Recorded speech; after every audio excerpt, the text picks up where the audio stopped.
Welcome. Good morning. We are here for our Triangle SciTech Expo, and we are so excited about the Crew 2 SpaceX launch this morning. I'm Carrie Woke. I'm an educator at the museum. And today we are going to learn a little bit about this launch. And I am joined by Tony Rice. Now, if you've done any of our astronomy or space programming over the years, you are probably very familiar with Tony. He's a NASA JPL Solar System Ambassador, and he's going to be giving us a little bit of information about how we can see this launch, which we are going to be able to see this morning right here in the Triangle area. So Tony, welcome. We're so excited to have you here today. Thanks for getting me up bright and early to get out and take a look at this launch. Likewise. Yeah, like you say, I'm hoping we're going to be able to see it, and we'll talk a little bit about that before launch time, and give you some idea of where to look and how to see it. So let me go up and go ahead and bring up a couple of slides here. I'm going to share my screen. Then we'll switch over to NASA TV in plenty of time so we can watch the countdown, and I'll share some information about what's going on and about the Crew Dragon itself, and what the astronauts might be going through about right now. Let me go ahead and share. So just as a reminder, the launch is at 5:49, right? Correct. So that's, yeah, so we'll be doing some programming between now and then we'll give all of us plenty of time to get away from our computers and outside so we can see if we can see the launch in the sky. So right, in the meantime, go ahead and put your questions in the chat. Carrie's going to be helping me out with that, and we'll have a good time on our way up to T0. So let's talk a little bit about what's going on right now. So this is a picture that was taken by a NASA photographer. I believe it was probably yesterday, and it's the Falcon 9 rocket with the Crew Dragon capsule on top is at Launch Complex 39A down at the Kennedy Space Center. And this is the same launch pad, very historic launch pad. In the past, it has launched both Apollo missions and many space shuttle missions.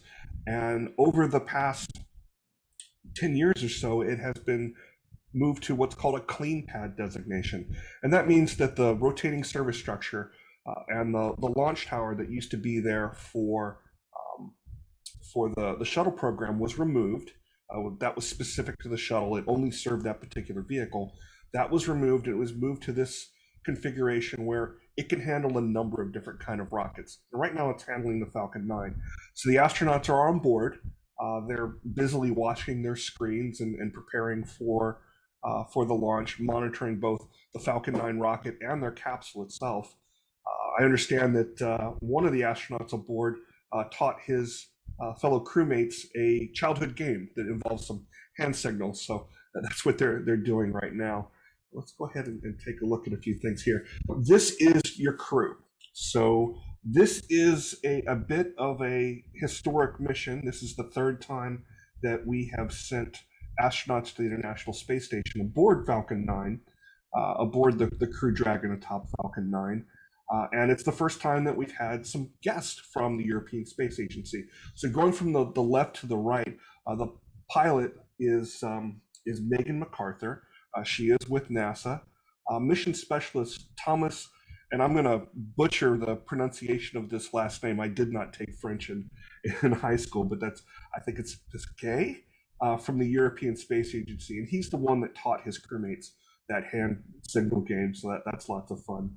Mission specialist Akito Hoshide from the Japanese Space Agency. It's one of the partners. It is truly an international space station. The Japanese Space Agency has their own module up there that they do their own science in. So Akiko is going to be doing quite a bit of science over the next 6 months. Each one of these astronauts will be up there for 6 months. That's the typical crew rotation. And then, of course, Commander Shane Kimbrough is aboard as well. So that's the crew. Let's talk a little bit about the Dragon capsule itself. It looks somewhat similar to capsules that we've seen in the past. And if you watch the space shuttle program throughout the time that it was active, and it was largely responsible for putting the International Space Shuttle or International Space Station together. It worked quite a bit differently. It was reusable. It returned back to Earth. Initially in the early '80s, when it first started launching, they would bring the shuttle back to the Edwards Air Force Base in California, actually near where I grew up, because I remember as a kid in elementary and junior high, seeing the shuttle returning back to the Edwards Air Force Base, and we could hear those two sonic booms as the nose of the spacecraft and the tail of the spacecraft would break through that sound barrier, would actually slow down slower than the speed of sound. We would all rush to the windows and hear that, so that was pretty cool. But we're back to capsules now, and I say that was reusable, that the shuttle was reusable, but actually these are reusable as well. And this marks the first time that we're launching humans on a Falcon 9 rocket that has been reused. And initially, the plan when NASA was putting together this commercial crew program was not to do that, that they were going to use shiny new Falcon 9 rockets for each launch. But there's been enough confidence that's been built in, and that's how spaceflight works. Is changes are always unnerving when you're putting people on top of a rocket like this. But there's been enough confidence built up in the Falcon program and that in that vehicle that the astronauts and the folks at NASA, the administrators at NASA, are confident enough that um, they're able to reuse the Falcon 9 rocket, and I'll have a little more information on that. But let's kind of take apart the Dragon capsule, if you will. This is on the very top of the rocket, of course. There's two sections to it. This is the crew version of the Falcon. I'm sorry, of the Dragon capsule. That's why it's called the Crew Dragon. Looks a little bit different than the cargo version that does go back and forth to the International Space Station. The main difference is that that forward hatch. The cargo version of the Dragon capsule also has a hatch, but this one's slightly different. It has that nose cone that will flip open. There's two hatches on this capsule. The forward hatch is what actually, more or less plugs in, docks with the International Space Station. And that's something that's going to happen tomorrow morning, just a half hour shy of 24 hours from launch, is when the astronauts will arrive at station, dock, and then will climb out and greet their new crewmates, their new workmates. They entered this capsule through a walkway off the gantry through that side hatch there. So that kind of gives you an idea of what this looks like.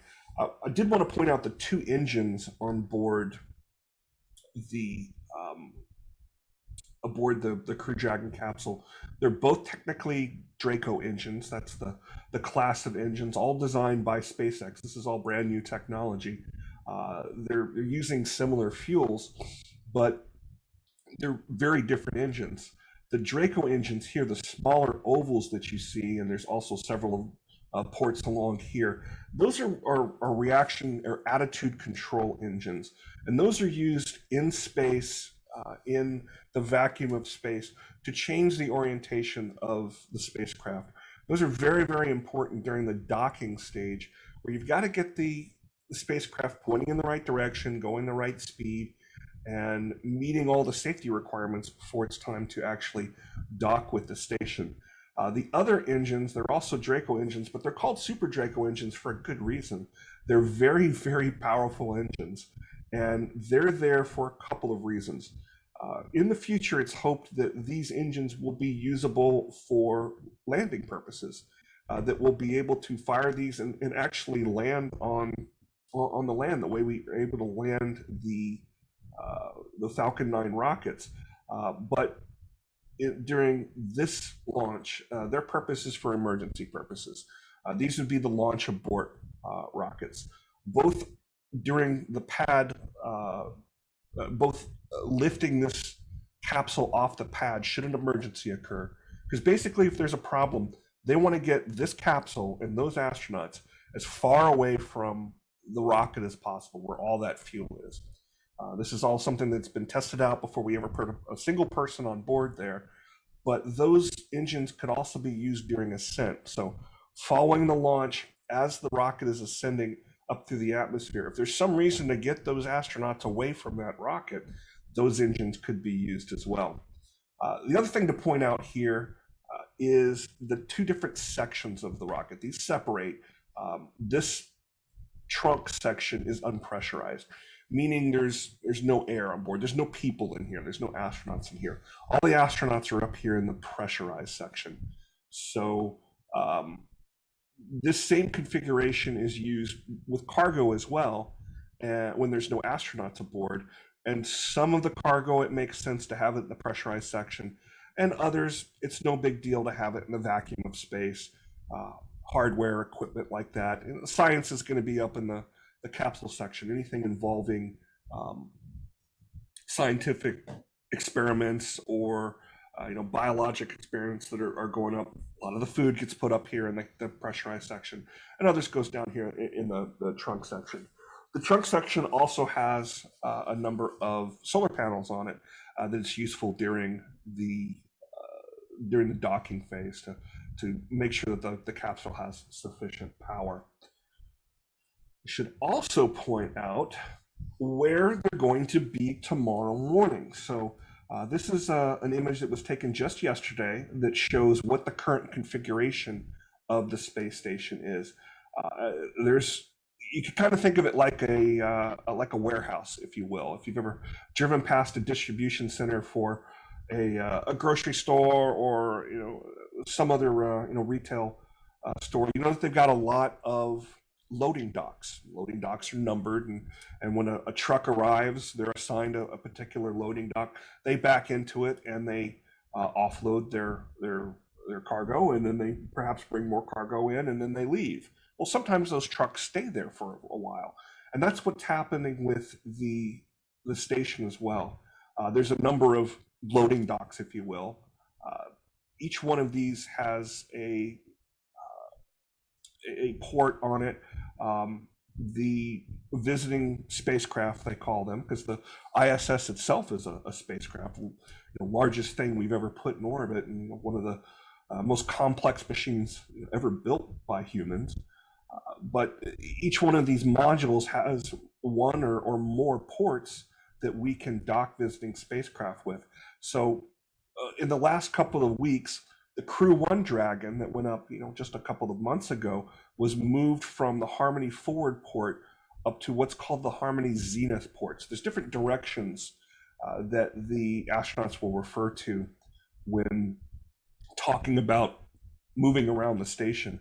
Up is zenith, this is forward, this is the direction that the space station is traveling as it orbits around the Earth, and this is nadir, N-A-D-I-R. So Cygnus 15 was launched from Wallops flight facility.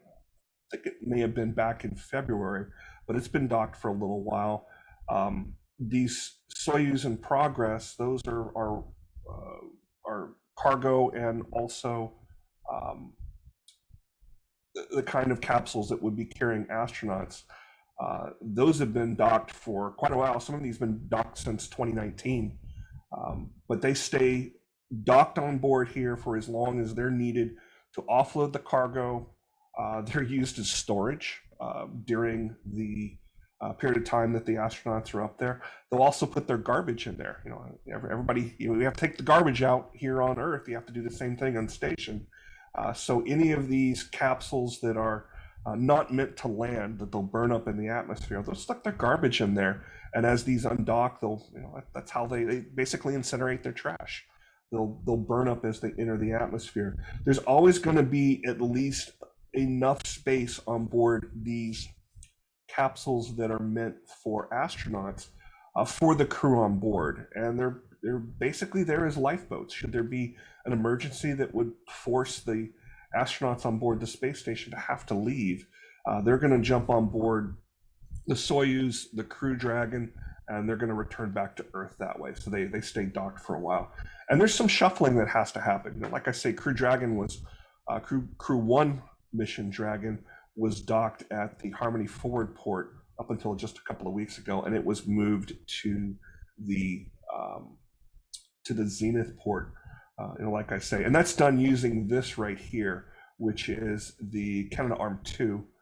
It's a robotic arm that will slide up and down this section of the space station's structure. It will literally pluck it off the side of that port and move it to another port. So that happens quite frequently.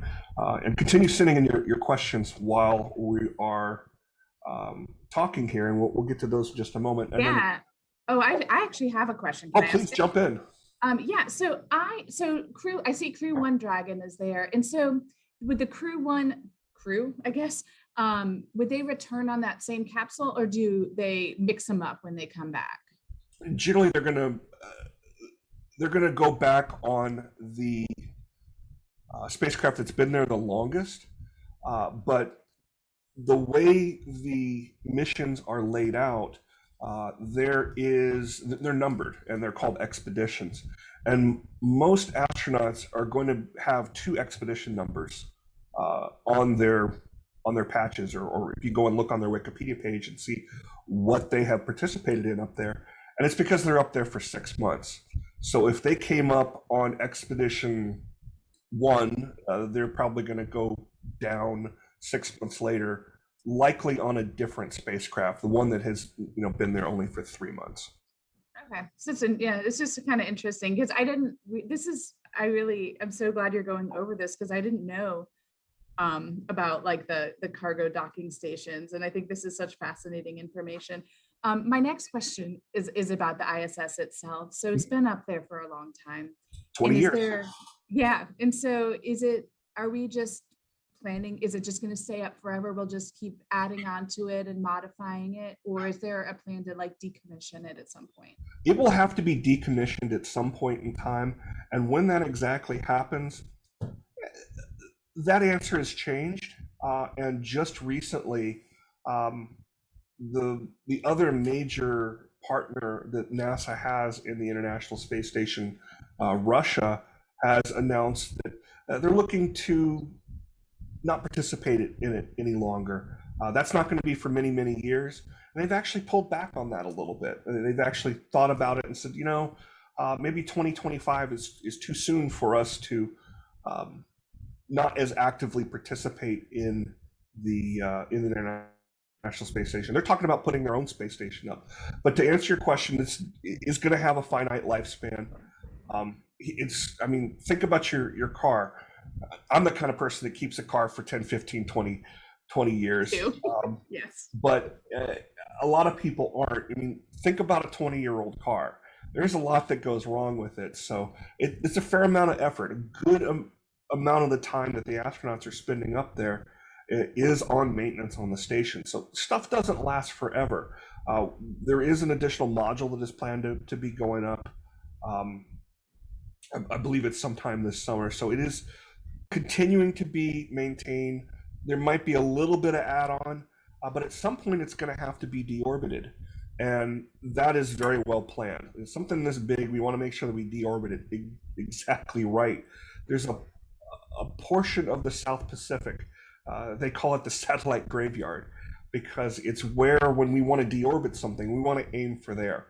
It's the widest expanse of ocean that is uninhabited. There's as few islands as possible to, possibly come down on. So it's a great place to bring something like this down, and it can be done in a controlled way. So at some point that's going to happen. How much longer the ISS will stay up there is up for debate, but it's not going to be next year. It's not going to be 5 years from now. I'm expecting to see it being used in this form probably for another 10 years. It was a big investment, and we're still getting great science out of it. So we want to continue keeping it crewed and keeping it maintained. Very cool. Thank you. Any other questions? That's it for now. All right, send them in. We'll have lots of time to answer this before we go back to NASA TV. I mentioned there was a couple of firsts here, so let me share some of that. This is the first time that we've launched crew on both a rocket and a capsule. So if you go on the Wikipedia pages for SpaceX and for the Falcon 9 rocket, there's a whole list of the rockets that have been used over the years, and they have serial numbers on them. So this is serial number 1061. It was actually used back in November. So that Crew 1 Dragon that I showed you up on the zenith port of Harmony, the Falcon 9 that's going to be lifting Crew 2 today, that was used back in November. And like I say, when we were first talking about moving to commercial partners like SpaceX, there'll be others. Boeing is working on their crew capsule and look to be seeing it have its first human test flight and its first trip to the space station later this year. When we first started talking about using these commercial partners, the idea was we're going to use just fresh rockets, shiny new rockets. And when you see the rocket on the pad, look for the gray and the black, and just it looks kind of filthy along the side of this nice white rocket. And you'll see the NASA worm logo, the old school NASA logo that was used back in the 80s. The astronauts and SpaceX folks specifically love that logo, and they put it back on there. The reason you're seeing all that filth and grime is this rocket has a history. Like I say, it was used to launch that Crew 1 mission back in November. The capsule itself was used back in August of 2020. It's from the Demo 2 mission, and that's that first demonstration, or the second demonstration flight of the Crew Dragon. We don't just put astronauts on board and point them towards the station and hope for the best. There's lots of testing that goes on ahead of time. Something else that I was reading about yesterday that kind of caught my attention. This is going to be the first time since Project Gemini, back in the 60s, the early 60s, that we have had two crewed missions in orbit at the same time, two US crewed missions. In the past, the station's been up there for 20 plus years, and we've had multiple crews up there, but it's been one shuttle mission up there, while there's one Soyuz mission from the Russian Space Agency. So it's just been now that we're going to have those two Crew Dragon capsules up there. So that's kind of cool. And it is the first time ever that there's been two US sourced spacecraft, crewed spacecraft, docked at the ISS at once. And it will be those two Crew Dragons. So I think that's kind of fun. I'm going to pause my slides for just a moment and bring up some weather. Actually, before I do that, I'm going to switch to NASA TV and just take a quick look and see what's going on there, if you don't mind. We'll turn some audio on here. To initiate and abort and use those Super Draco engines to escape from a speeding Falcon 9. On the way uphill, you'll hear a series of letter and number combinations. Those will denote the stage that the rocket is on and the abort zone that we're on as well. On the first stage, you'll hear abort zones A and B. That will cover the Falcon 9's ascent up to about the northern border of North Carolina, about 7.5 to 8 miles in altitude. And the stage 2 will have stage 2A through E. Mostly it will be stage A, or stage 2A abort zone, but towards the end of the 6 minutes that stage 2 will be firing, you'll hear the numbers start going out from B to E, with E being an abort to orbit. So what you're hearing about there is the abort modes. And if you think back to the shuttle program, we had a couple different ways that the astronauts could again, get away from that rocket and to a point of safety. One of the first was what they would call return to launch site. Because it was a glider, there was one abort mode where the shuttle itself could return right back to the Kennedy Space Center. Once it's gained enough velocity and it's heading uphill towards space, the next abort mode would be landing in Europe, either at there's a landing site that was identified in Spain was one of them. Our own Wilmington Airport, believe it or not, was one of the possible abort landing sites for the shuttle.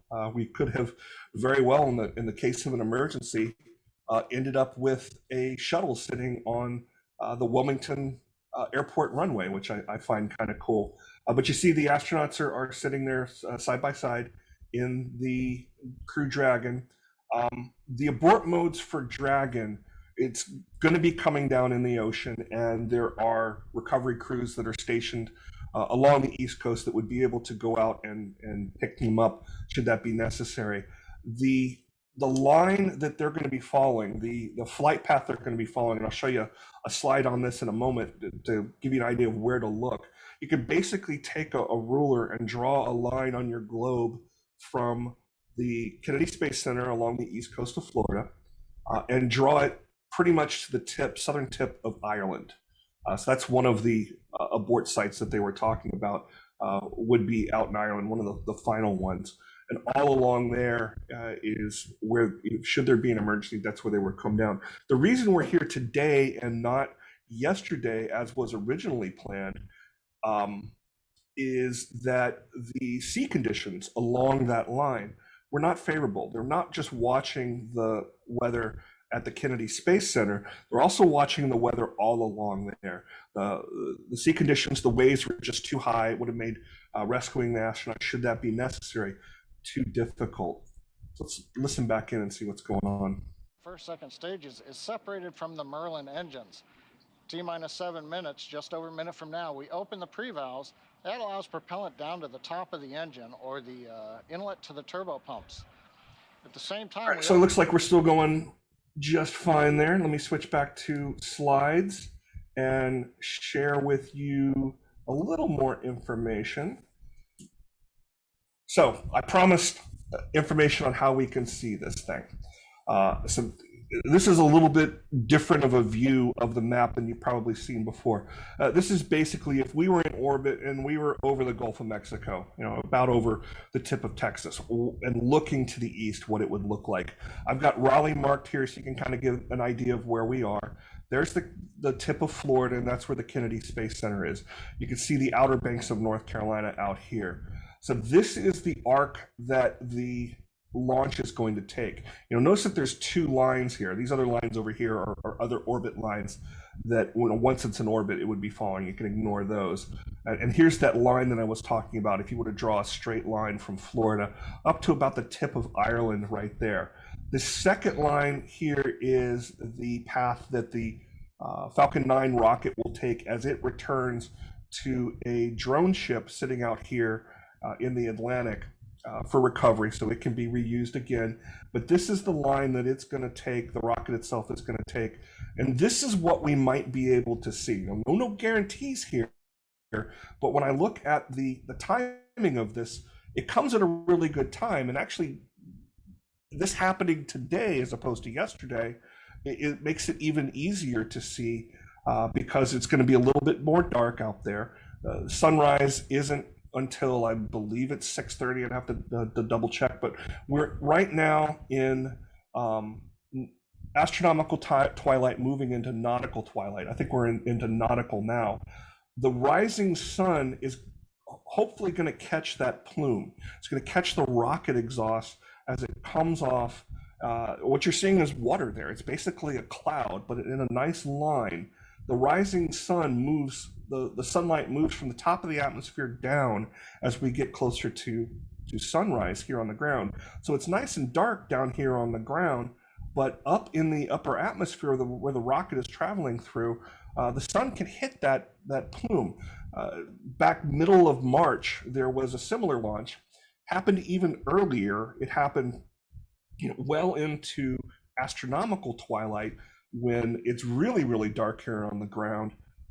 And the number of phone calls that came into the TV stations, I believe the police even got some calls, some 911 calls. I know there was a lot of folks that reported it as a meteor, but what they were seeing was this same thing here. They were seeing a Falcon 9 rocket. That one was not a crew mission. That was lifting some communication satellites into orbit. But they were seeing the sun catching that rocket plume up in the upper atmosphere. So when you go outside, look to the east, maybe to the southeast a little bit. Now we think about rockets launching up. When we look at NASA TV and we see the actual launch, looks like it's going straight up, but it didn't go up for very long. Rockets launch out. They don't launch up for very long. They launch out because the goal here is to get into orbit. And you've got to go up high enough to get obviously into space, up past 100 kilometers. And then you are moving around the Earth. So that's why this looks pretty flat. And when we go outside, if our horizon is clear enough, we're able to see this. And it's going to be pretty low because this is pretty far out to sea. You can see here how far out it is from the tip of North Carolina. So look low on the horizon. You might notice that that plume seems to expand some, seems to get wider and thinner. And what you're seeing is as the rocket moves up through the atmosphere, our atmosphere gets thinner and thinner and thinner until it finally thins out in the outer portions of the atmosphere and into space. So as it gets thinner, the air pressure is less, which allows that plume to expand out. So that's kind of cool to see. So the last slide I'm gonna put up here, and we'll have some time to put up some to put up the NASA TV and get ready to watch the final portions of the countdown. I wanted to show you what was going on.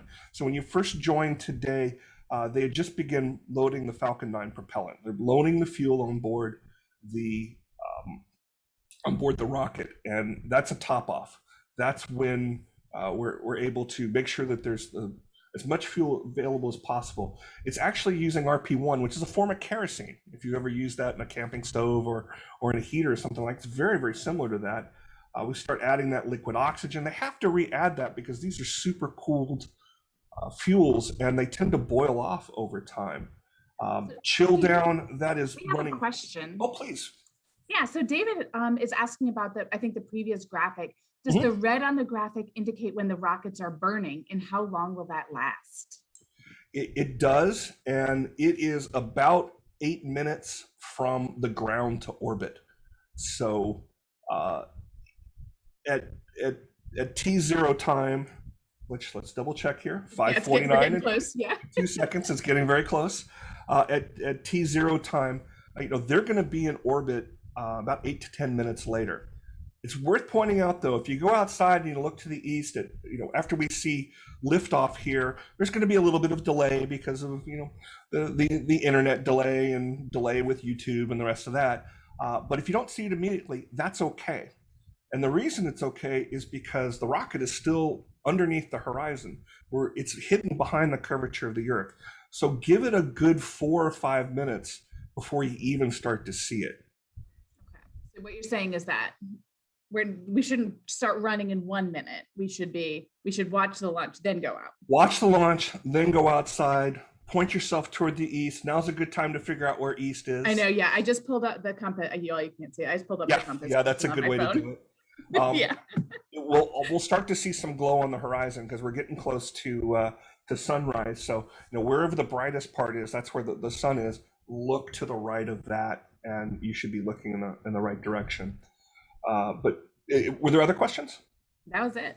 Okay, so I won't drain this completely, but just to show you what's going on right now. What is our clock? They're at 5:48, so we're about right here. So they're starting to enter into countdown mode. So we'll jump back to the poll. Definitely, we want to hear the poll where each one of the sections of the capsule and of the rocket and of the range, and the weather officer is going to weigh in on things. We'll hear that in just a moment, but everything prior to here is about fueling and about getting the rocket ready to launch. So let's switch over and see what's going on.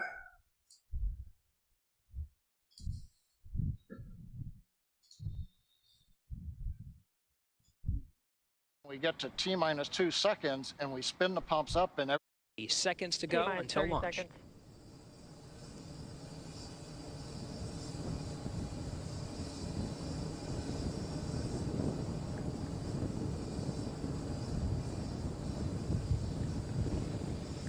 T-minus 15 seconds. 10, 9, 8, 7, 6, 5, 4, 3, 2, 1, 0. Ignition and liftoff. Godspeed, Endeavour and Crew 2. Copy, 1 Alpha. Endeavour launches once again. 4 astronauts from 3 countries on Crew 2, now making their way to the one and only International Space Station. The vehicle is pitching downrange. 9 Merlin engines on the first stage, providing 1.7 million pounds of thrust. Hearing good calls on first stage performance so far.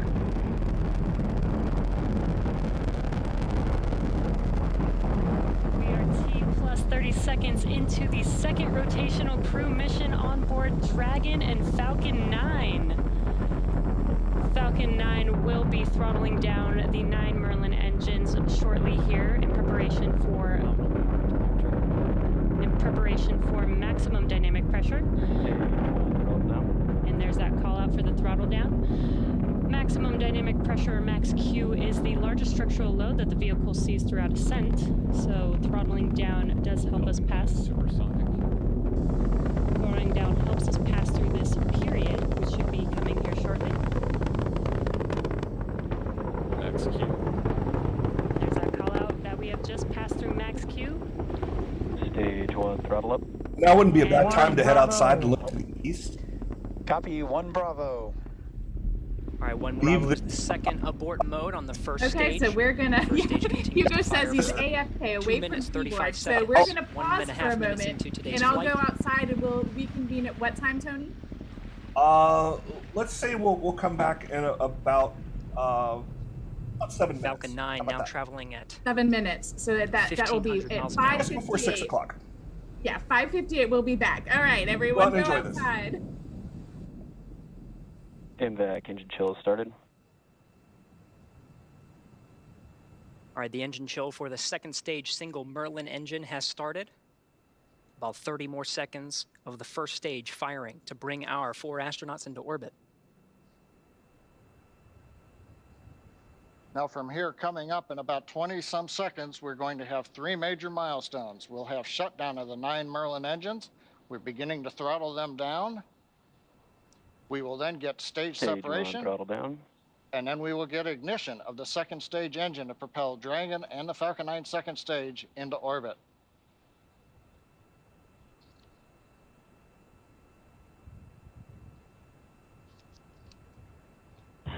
Two Alpha. Copy, 2 Alpha. Confirmed. Acquisition signal 1.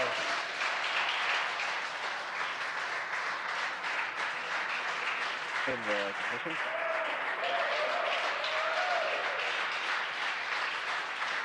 And we have ignition of the second stage. You see the green flash of that T-TEB fluid. The expansion nozzle on the second stage Merlin vacuum glowing that bright red that we like to see. Good performance on the second stage so far. And on the left side of your screen, we saw the exhaust of the second stage engine streaming past the first stage as the grid fins are coming out. We also briefly had a view of the lights of Central Florida in the background. Currently, the first stage is continuing to coast up to apogee. It's unpowered. It'll reach a peak height and then begin to descend back down toward the Earth's atmosphere, where it will light 3 engines to slow down in preparation for what will be a landing burn on the drone ship in the Atlantic Ocean. You can see the grid fins are deployed right now. The first stage Dragon, pulsing. SpaceX, trajectory nominal. We're pulsing the thrusters. Signal Bermuda. Copy, nominal trajectory. And we hear a call out from the crew, nominal trajectory. So we're beginning to move the first stage into position so it can do the entry burn.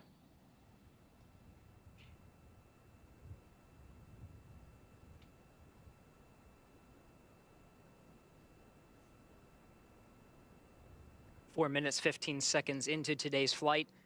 Second stage propelling our 4 astronauts up the eastern seaboard. We'll continue to fire. It's a 6-minute burn to deliver the astronauts into orbit. We'll wait for a cue for good orbital insertion after that. Meanwhile, we'll be hearing check-ins on the vehicle's trajectory and performance, as well as check-ins with some of the ground stations as it passes over throughout the 6 minutes of the second stage firing.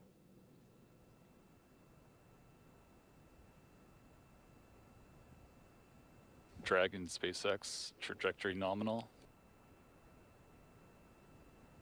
Copy. Nominal trajectory.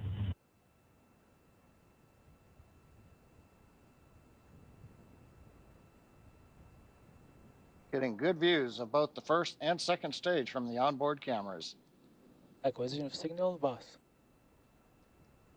The New Hampshire tracking station has acquired the second stage telemetry signal. Meanwhile, the first stage has reached apogee and it's now beginning to descend from a height. It's currently about 167 kilometers up. And in a few minutes, we will get the entry burn of the second stage, of the first stage.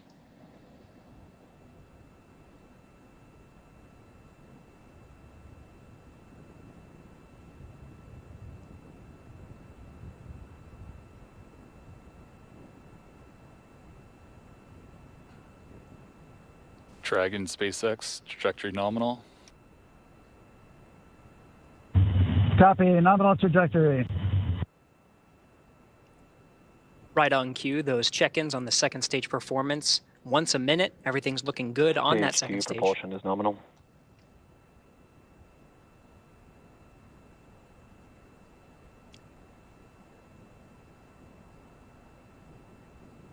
Stage 2 continues to climb. The vehicle now exceeding 8,000 miles an hour at an altitude of about 124 miles. And just about 1 minute from now, we will begin the entry burn of the first stage. That'll consist of lighting the center engine, and then shortly afterwards, 2 more engines for a 3-engine burn to slow down the first stage in preparation for entering the Earth's atmosphere.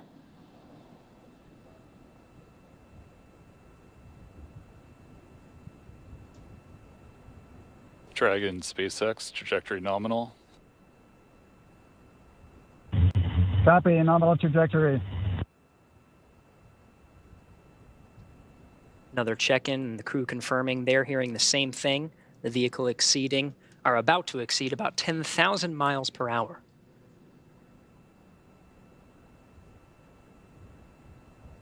Meanwhile, first stage down at 90 kilometers, getting ready to relight 3 engines for the entry burn.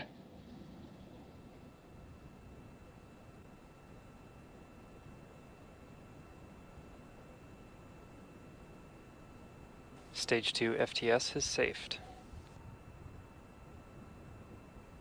We've got the center engine ignition, and there come the 2 side engines.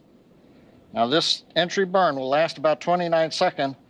It's going to significantly slow down the vehicle in preparation for hitting the denser part of the Earth's atmosphere.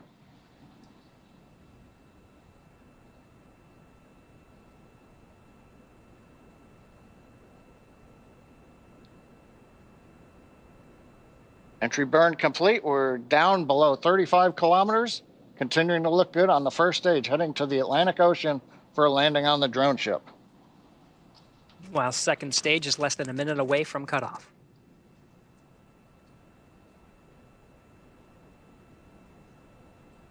Stage 2 in terminal guidance.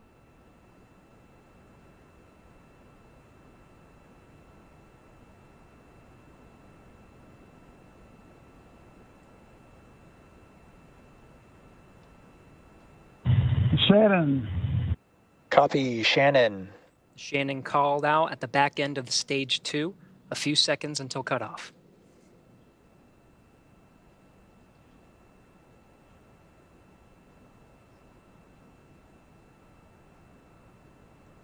MVAC shutdown.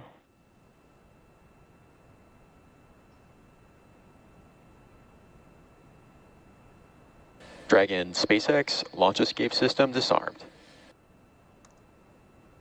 Launch escape system disarmed. Copy. Dragon, SpaceX, nominal orbit insertion. Copy. Nominal orbital insertion. All right, the Falcon 9 second stage has done its job, delivering our 4 crew into orbit. You hear the applause here in Hawthorne. We're waiting to get a video signal back from the drone ship. Of course, I still love you. And the view from the onboard camera, we saw it just briefly. It looks like first stage on the drone ship. Getting views of the Dragon trunk. So the first stage is on the drone ship, successfully landed, and more importantly, nominal orbit with the Dragon spacecraft. So if you're just coming Get back, ready it for was some a important successful events launch, coming up. and we just saw a little bit That's of video right. from the About drone 10 more ship minutes. as the first stage lands there. That's generally off the coast of Georgia. All the details about how the landing occurs with that first stage are proprietary, so we don't get a whole lot of detail out of SpaceX on that. But I'm curious to see as you get back. Be sure to put it in the chat if you're able to see it. I will share a couple. I was able to see it, Tony. You saw it, awesome. It was so amazing. It was just like the pictures you showed us. Very, very cool. I'm glad you. Unfortunately, I couldn't see it. I am both No. blessed and cursed with trees in my neighborhood. You know what? I live literally in the middle of the woods, and it just happened to be my next door neighbor. It just kind of got over his kind of tree cut. So it was awesome. Awesome. Yes. Very, very cool. And in So fact, let me he share pulled out of the driveway, so I was able to be like, "Stop! Look!" So he very, got to very see nice. too. So I'm starting to see pictures come in over Twitter with some of my TV meteorologist friends. So this is Jacksonville, Florida. They had a pretty good view, as you might expect. This is Orlando, above the big buildings there. You can see that. So that's pretty early in the flight. This, I believe, this is St. Augustine, Florida, where you can actually see the orange glow of the engine. But when I say that this is visible all up and down the East Coast, it's actually visible all the way out to the Appalachian Mountains. So this is a former NC State meteorologist who is working at WSLS TV in Roanoke, Virginia. So this is them seeing it all the way out in Roanoke, which is pretty far inland.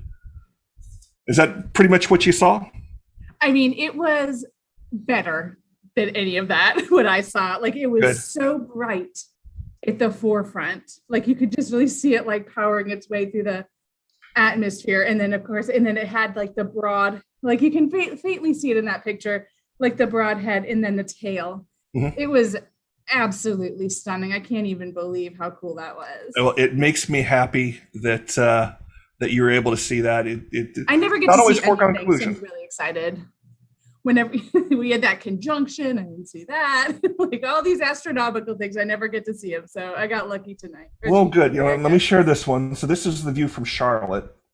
This is my buddy Brad Panovich out at the NBC affiliate out there. That's the drone ship, or the second stage coming back to Earth over there.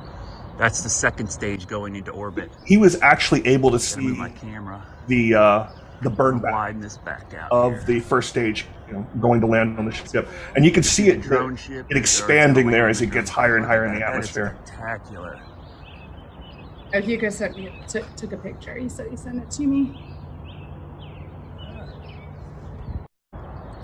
There we are, SpaceX. Oh yeah. There's the. That's Brad. Here, this is where was this taken? So this was somewhere along the beach.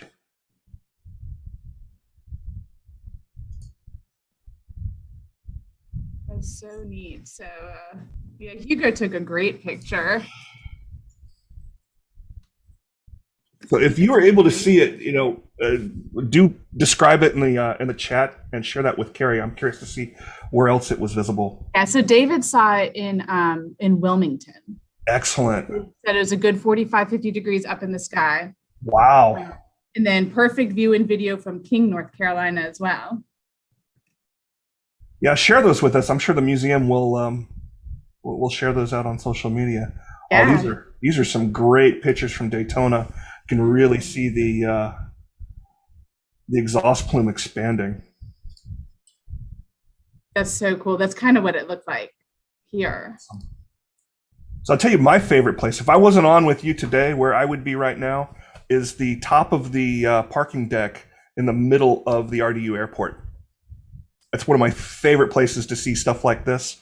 That or the top of the Atmospheric Sciences building at NC State. They've got a weather observation platform up there, and we'll go up there sometimes to look for either these launches or launches from Wallops Flight Center or flight facility in Virginia.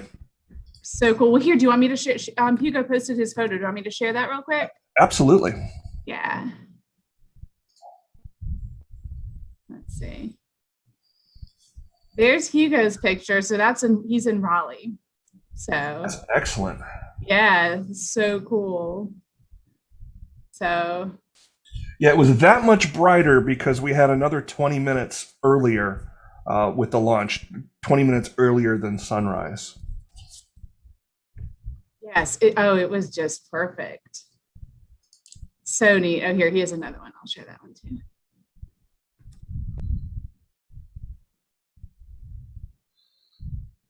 There, you can see it over that house. How cool is that? Great. Yeah, you can really see the shiny part at the front.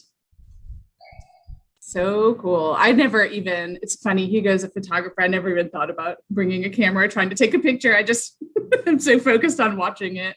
Well, you know, when folks ask me about going down to see a launch, they'll ask a lot about cameras. They'll ask a lot about, what camera should I take? What should I set it to? Do you recommend a tripod? You know, that's the first time you've ever seen something like this. The recommendation is always leave your camera at home. Yeah. There's so many really good photographers out there. They're going to capture that a lot better than you ever will. You said it yourself. It looks different than when you see it on Twitter or somebody shares a picture with you or whatever. Seeing it with your own eyes, it looks so much brighter and crisper. So that's the way to experience it, is with your own eyes. Yeah, it's so cool. So Miranda says she wants to see the next one. And is there another early morning launch scheduled? I will let you know as soon as that comes up in the manifest. And like I said, when I saw this come up on the schedule and I saw that it was a pre-dawn launch, I immediately went to go look how far it was from actual sunrise, because that's what drives. If it gets too close to sunrise, it's not as visible. The sweet spot we had back in the middle of March, that one was close to perfect because it was right at the beginning of astronomical twilight, when the different twilights. So astronomical twilight, that's when astronomers start packing up their equipment because they're starting to lose the sky. Nautical twilight is when sailors are first able to see the horizon. And we were about 10, 15 minutes into nautical twilight now. And then comes civil twilight, when it's a little bit safer to drive. You still have to use your headlights, of course, but those different timeframes are how we gauge this. Astronomical twilight is the ideal. So we were just a little bit into nautical here and got a pretty good show. Yeah, it was pretty awesome. Miranda's going to have to come to near Hugo's house to check it. Tony, you can come too. Oh, I'd love to. Ooh, I got to share this one. This one's cool. So this is actually showing some of the impulse engines going off. Let me share my screen again. One second.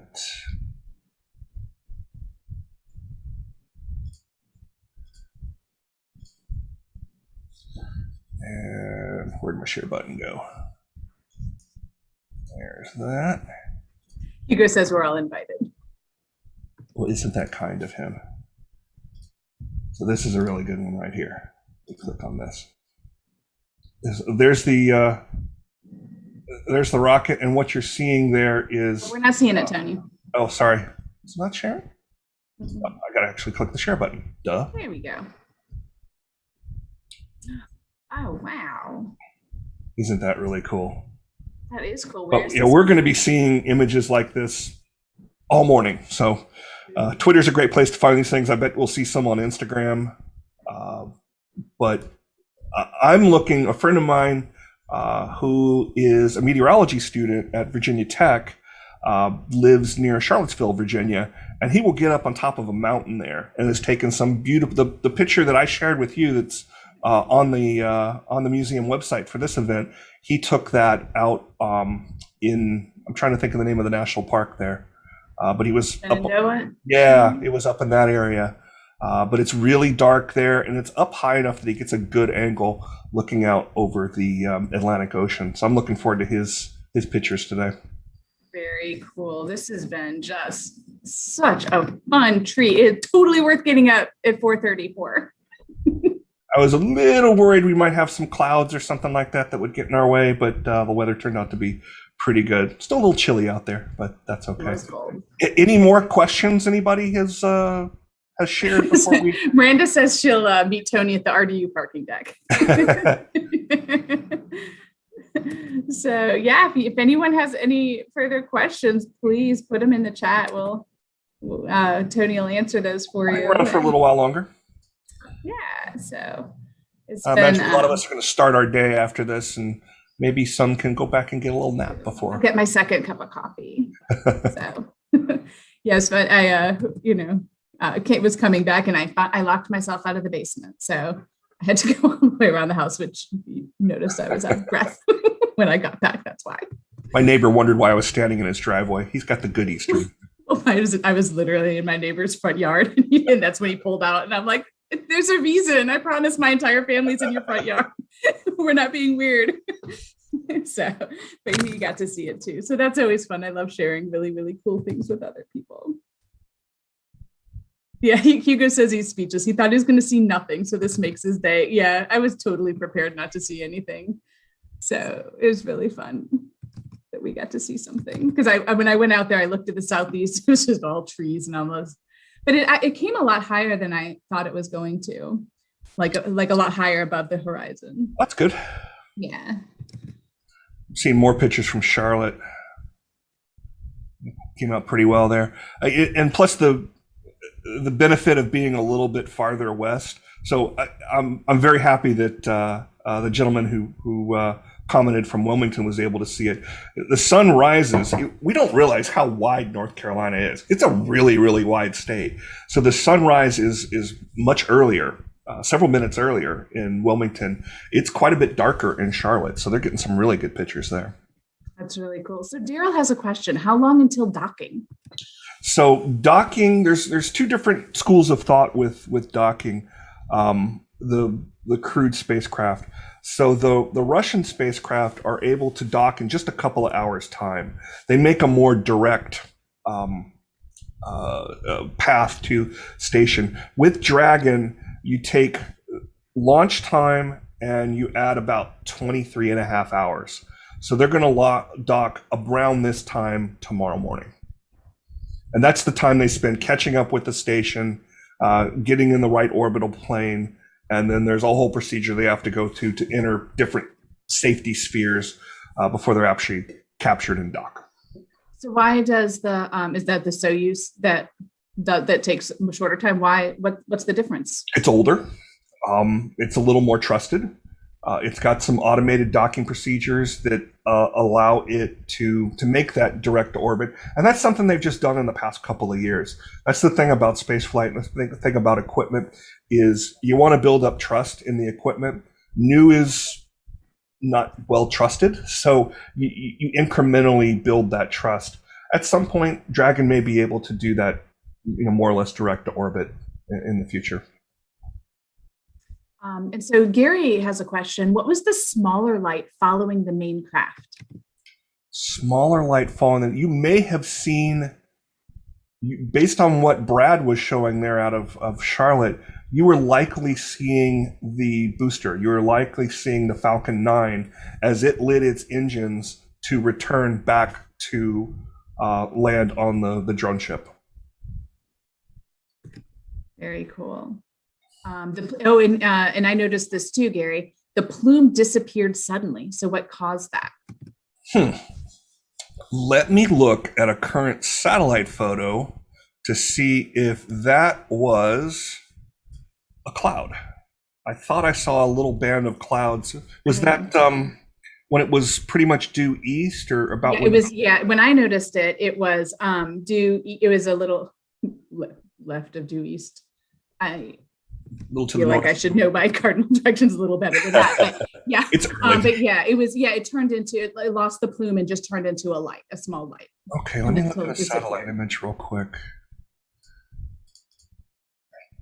And now's a good time to look at that because we might be able to see the plume on a satellite image. Let me look. Goes CONUS. That might have been what it was. I'm not 100% sure, but I'm going to guess and say that might have been it. So let me share this.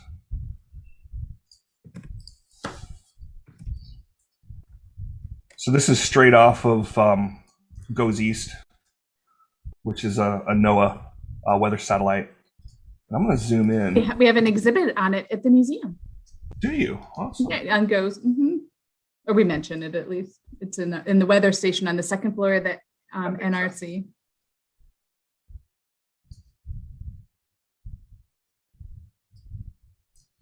All right, that's Louisiana.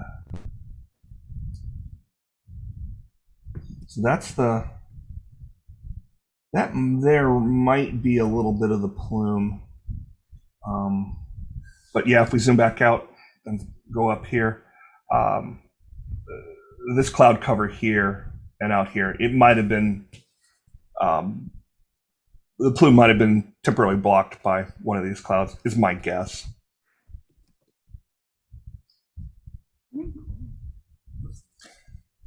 No space flight had a good view. 1 second.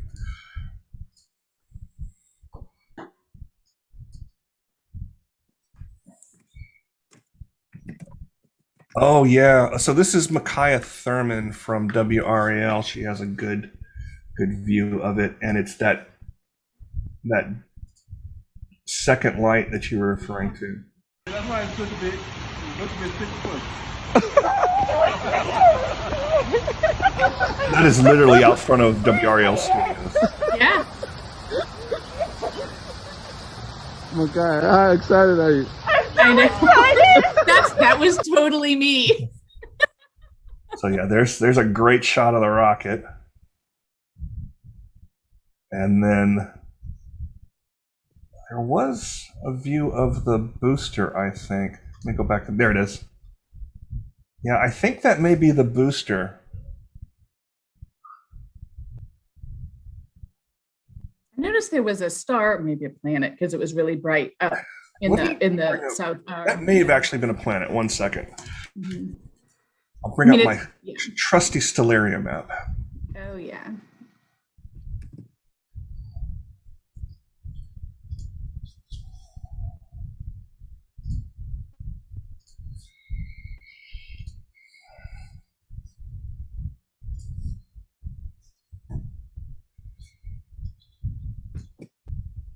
East. Was that the moon? I don't think it was the moon. That may have been the moon. I'm not an astronomer, Tony, but at least when I was looking up, it was definitely not the moon. Well, it can be kind of, in twilight, it looks a bit different. So let me share my Stellaria. It was like tiny. I mean, bigger maybe than a star, but. Let's share this. No, I just got my alert about the launch on my phone. Now you watched it. No.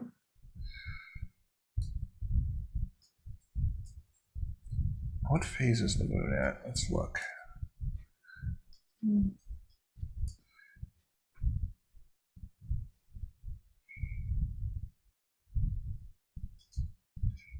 I'm going to guess and say that was actually the moon because it doesn't look like it's moving. And that's just about due east. Azimuth, 100 degrees. So yeah, what we were seeing in that video there and what somebody else reported seeing, I'm going to guess and say that was the moon.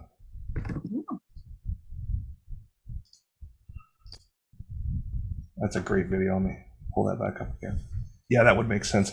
Yeah, when you look at videos like this, they go in and out of focus, and the object appears to get a little bit bigger because of it. Yeah, I'll guess and say that was a moon. Any other questions come in? I think that's it. So I guess it's about time for us to start our day. Have that second cup of coffee. Tony, thank you so much. This has been just a fantastic program, and what a wonderful experience. I'll remember this forever. It's so much cooler when you can see it with your own eyes. Absolutely. Yeah, the videos, I mean, they're cool, but it's more of a, oh yeah, remember when I really saw that? But yeah, well, we have a lot of programming left to go today for our Triangle SciTech Expo. So please join us for some other programs. We have, and then tomorrow we'll have if you're into space and astronomy, Alan Rich, another one of our solar system ambassadors, is going to be giving us an update on perseverance and ingenuity. And with all of the action with ingenuity, he's going to have a lot to tell us about. So that's going to be happening tomorrow, Saturday. But we have lots of programs today, lots of programs tomorrow for our event.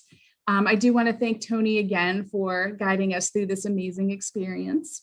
And I also want to thank our sponsor, the Biogen Foundation, and our partner, the North Carolina Science Festival, for making this possible. And lastly, I want to thank our museum members for your membership. Your membership supports programs like this and allows us to keep doing them. So thank you so much.